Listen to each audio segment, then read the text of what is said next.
স্বাগত জানাই সকলকে আবার আমার একটি ছোট্ট মিনি ব্লগে। সকালে দিনটা শুরু করলাম গরম চা আর সাথে মুড়ি দিয়ে।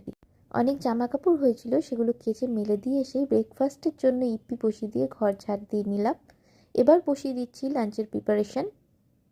আজকে লাঞ্চে হচ্ছে মাটন স্টাইল চিকেন।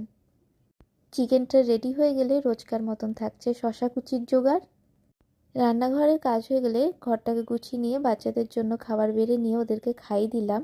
আর এদিকে স্নান করে উঠে বাবার মাথার জন্য কিনে রাখা চাদরটা বাবার মাথায় বসিয়ে দিলাম। এসে লাঞ্চ সেরে নিচ্ছি। ইভিনিং টাইমিংয়ে খেয়েছিলাম চা। ইভিনিং টাইমিংয়ে গিয়েছিলাম একটু পার্লারে, সেখানে মাকে দর্শন করে বাড়ি ফিরে আসি। আর এদিকে ঘরে এসে কিছু ঘরের কাজকর্ম সেরে নিচ্ছি। ঘরে গিয়ে দেখি বাচ্চাটা ঘুমাচ্ছে। সারাদিন পর নিজে একটু কাজকর্ম করার পর না মনে হয় নিজেকে একটু সময় দিই, তখন একটু বই পড়ি। ভিডিওটি ভালো লাগলে দেখবেন। টাটা।